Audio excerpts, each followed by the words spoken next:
नमस्कार।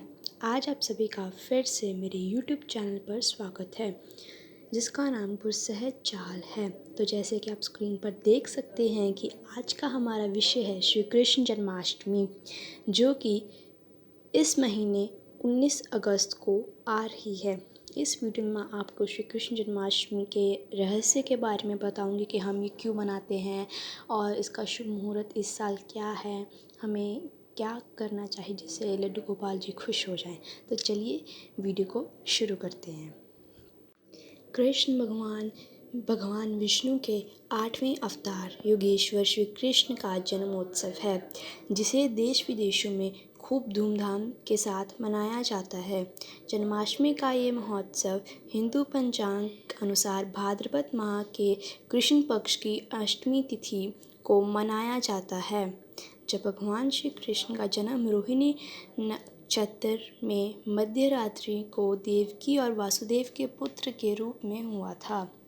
इस दिन भगवान श्री कृष्ण पृथ्वी पर अवतरित हुए थे और उनका जन्म स्थान मथुरा धाम था। अतः जन्माष्टमी के पावन पर्व पर श्री कृष्ण की जन्मस्थली मथुरा की शोभा देखते ही बनती है।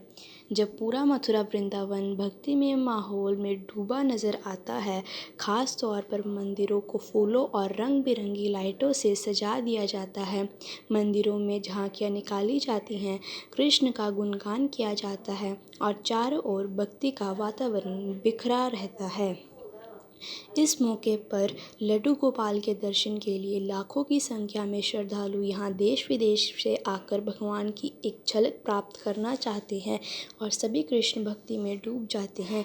इस दिन बच्चे, बड़े बूढ़े, हर कोई जो श्री कृष्ण के भक्त हैं, वे सभी पूरे दिन उपवास रखते हैं और रात्रि 12 बजे के बाद जब कान्हा का जन्म ही हो जाता है तो उनका पंचामृत से अभिषेक किया जाता है और परंपरा अनुसार पूजा पाठ कर सभी भक्त पंचामृत ग्रहण करते हैं और अपना उपवास खोलते हैं।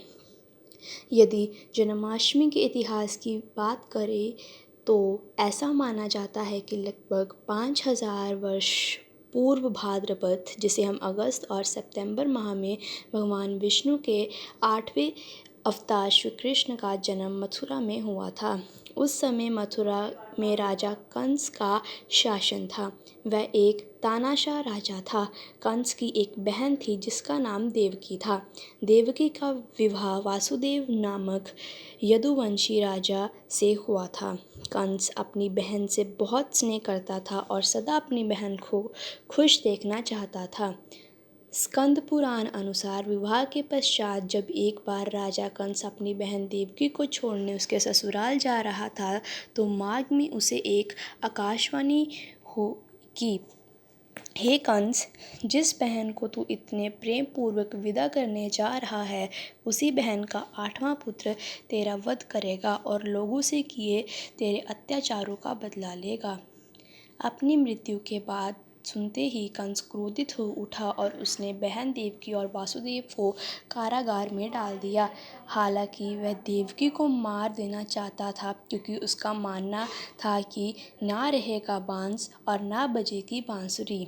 लेकिन वासुदेव ने आग्रह करने पर कि वे देवकी के 8 पुत्र कंस को सौंप देगा, ये कहने पर कंस मान गया और उन दोनों को कारागार में बंद कर दिया। कुछ समय बाद जब देवकी ने अपने पहले बच्चे को जन्म दिया तो पता लगते ही कंस ने बच्चे को मार दिया और इसी तरह से समय बीतता गया और एक एक कर कंस द्वारा देवकी के 7 संतानों को मार दिया गया। अब समय आ गया था जब देवकी अपनी 8वीं संतान को जन्म देने वाले थी और वही कंस इंतज़ार कर रहा था कि कब बच्चा जन्म ले और कब मैं उसे मार दूं। लेकिन भगवान हरे विष्णु कुछ और ही चाहते थे और भाद्रपद माह की अष्टमी को रोहिणी नक्षत्र में भगवान कृष्ण का जन्म हुआ, तो इसी दिन को कृष्ण जन्माष्टमी के रूप में मनाया जाता है। उनके जन्म लेते समय एक दिव्य प्रकाश से कारागार जगमगा उठा और भगवान विष्णु प्रकट हुए और वासुदेव को बोले कि ये मेरा ही रूप है जिसे देवकी ने जन्म दिया है। साथ ही उन्होंने कृष्णा जी को बचाने का रास्ता भी वासुदेव को बता दिया।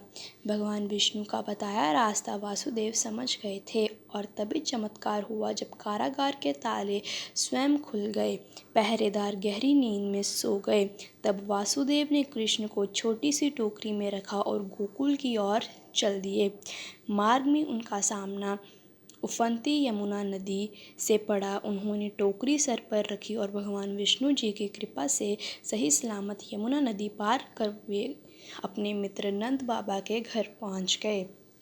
विष्णु जी के कहे अनुसार वहां उन्होंने कृष्ण को नंद बाबा और यशोदा के हाथ सौंप दिया और उनकी नवजात पुत्री जिसने अभी अभी जन्म लिया था उसे लेकर मथुरा के कारागार में वापस लौट आए। उनके आने के बाद कारागार की स्थिति पहले जैसी हो गई। दरवाजों में ताले लग चुके थे और पहरेदार पहरा दे रहे थे। वासुदेव ने कन्या को जैसे ही देवकी के बगल में सुलाया तो वह नवजात कन्या रोने लगी। नवजात बच्चे की आवाज़ सुन पहरेदारों ने तुरंत इसकी खबर कंस को दे दी। कंस आया और कन्या को देवकी से छीन लिया और मन ही मन सोचने लगा कि ये मेरी मृत्यु का कारण बनेगा तो मैं इसे अभी ख़त्म कर देता हूँ। देवकी कंस से कन्या को ना मारने की प्रार्थना करती रही लेकिन कंस ना माना और उसने जैसे ही कन्या को कारागार की दीवार से पटक कर मारने की कोशिश की तो अचानक वह नवजात कन्या अदृश्य हो गई और कंस को चेतावनी देने लगी, अरे मूर्ख कंस, तेरी मृत्यु ने पृथ्वी पर जन्म ले लिया है और वह सही सलामत अपने स्थान पर पहुंच चुका है। वह जल्द ही तेरा वध कर तुझे तेरे पापों का दंड देगा। ये सुन कंस तिलमिला उठा लेकिन उसे इस बात का कोई अंदेशा नहीं था। वह दिन रात कन्या की कही हुई बातों को सोचकर परेशान रहने लगा। वहीं दूसरी तरफ भगवान कृष्ण गोकुल में नंद बाबा और यशोदा के घर बड़े होने लगे। समय बीतता गया और धीरे धीरे कृष्ण के चमत्कारों की खबरें दूर दूर तक पहुंचने लगी और सभी लोग कृष्ण को चमत्कारी बालक मानने लगे। अंत में उन्होंने कंस का वध कर उसे उसके किए पापों का दंड दे दिया और मथुरा के लोगों को कंस के अत्याचारों से मुक्ति दिला दी। अब हम इस साल कृष्ण जन्माष्टमी कब मनाएंगे और उसका शुभ मुहूर्त क्या है और आप लड्डू गोपाल जी को क्या क्या देकर उन्हें प्रसन्न कर सकते हैं, इसके ऊपर थोड़ी सी चर्चा करेंगे। इस साल अगस्त महीने में ही श्री कृष्ण जन्माष्टमी पड़ रही है। इस बार भी जन्माष्टमी 2 दिन मनाई जाएगी। भगवान श्री कृष्ण का जन्म भाद्रपद मास की कृष्ण पक्ष की अष्टमी तिथि पर रोहिणी नक्षत्र में हुआ था। इस बार 18 और 19 अगस्त 2 दिन जन्माष्टमी मनाई जाएगी। आइए आपको पूजा के लिए शुभ मुहूर्त, पूजा की विधि और स्पेशल भोग की रेसिपी बताते हैं जिसके साथ आप भी इस बार खास भोग के साथ भगवान श्री कृष्ण को प्रसन्न कर सकते हैं। अष्टमी तिथि का प्रारंभ 18 अगस्त की शाम 9:21 से शुरू होगा।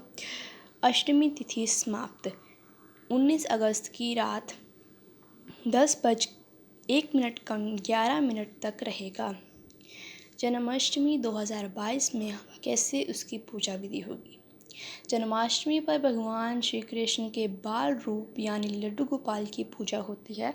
सबसे पहले लड्डू गोपाल को दूध, दही, शहद और जल से अभिषेक करवाएं।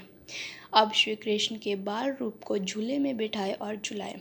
भगवान को माखन, मिश्री, लड्डू, धनिया, पंजीरी और दूसरी मिठाइयों को भोग लगाएं। रात के 12 बजे के बाद भगवान श्री कृष्ण की विशेष पूजा अर्चना करें। पूजा हो जाने पर लड्डू गोपाल की आरती करें। अब हम कुछ ऐसी रेसिपीज़ के बारे में देखेंगे जो आप लड्डू गोपाल जी को अर्पण करेंगे। पहला है माखन मिश्री भोग। जन्माष्टमी पर श्री कृष्ण को माखन मिश्री का भोग ज़रूर लगाएं। ये उन्हें बहुत प्रिय है। इसे बनाने के लिए आपको केवल सफ़ेद मक्खन और मिश्री चाहिए होती है। दोनों को एक साथ मिला लें और इसमें तुलसी का पत्ता डाल दें। इसे भगवान का प्रसाद पूरा होता है। दूसरा है धनिया पंजीरी। भगवान श्री कृष्ण के जन्म पर उन्हें धनिया पंजीरी का भोग लगाया जाता है। ये भोग धनिया पंजीरी पाउडर, घी, कटे हुए बादाम, किशमिश, काजू और मिश्री के साथ बनाया जाता है। धनिया को भूनकर इसमें सभी चीज़ें मिलाकर भी इसे तैयार कर सकते हैं। तीसरा है मखाना पाक। मखाना पाक एक पारंपरिक श्री कृष्ण जन्माष्टमी पर बनाने वाला भोग है। मखाना के साथ घी, दूध और चीनी से बना मखाना पाक 56 भोग का हिस्सा है। अब हम थोड़े से लाइनें पढ़ेंगे श्री कृष्ण जी के ऊपर। जिस व्यक्ति को अपनी कदर नहीं है, जिस व्यक्ति को आपकी कदर नहीं है, उसके साथ खड़े रहने से अच्छा है आप अकेले रहें। दूसरा, अच्छे लोगों की कृष्ण परीक्षा बहुत लेते हैं परंतु साथ नहीं छोड़ते, और बुरे लोगों को कृष्ण बहुत कुछ देते हैं परंतु साथ नहीं देते। तीसरा, तू करता वही है जो तू चाहता है, होता वही है जो मैं चाहता हूँ। तू वही कर जो मैं चाहता हूँ, फिर होगा वही जो तू चाहता है। चौथा, रो पड़े कृष्ण ने कहा, मैंने तो सबकी सुनता हूँ पर मेरा कौन सुनता है। इंसान गलत कार्य करते समय बाएं दाएं आगे पीछे चारों तरफ देखता है, बस ऊपर देखना भूल जाता है। मैं किसी के भाग्य का निर्माण नहीं करता और ना ही किसी के कर्मों के फल देता हूँ। तुम्हारा क्या गया जो तुम रोते हो? तुम क्या लाए थे जो तुमने खो दिया? तुमने क्या पैदा किया जो नाश हो गया? ना तुम कुछ लेकर आए, जो लिया यहीं से लिया, जो दिया यहीं पर दिया, जो लिया इसे ईश्वर से लिया और जो दिया इसी को दिया। तो हमारी ये वीडियो इसी वक्त यहीं पर ख़त्म होती है। अगर आपको मेरी वीडियो अच्छी आई है, वो अगर आप इसी तरीके की और वीडियो को लेना चाहते हैं और जानना चाहते हैं चीज़ों के बारे में, तो मेरे चैनल को सब्सक्राइब कीजिए। इसके साथ जो बेल आइकन आएगा उसे टैप कीजिए। मेरी वीडियो को लाइक कीजिएगा, इसे शेयर कीजिएगा ताकि और लोग भी इसके बारे में जाने कि श्री कृष्ण जन्माष्टमी पर उन्हें क्या करना है। भगवान कृष्ण आपका भला करे, आपके घर में सुख समृद्धि आए। धन्यवाद।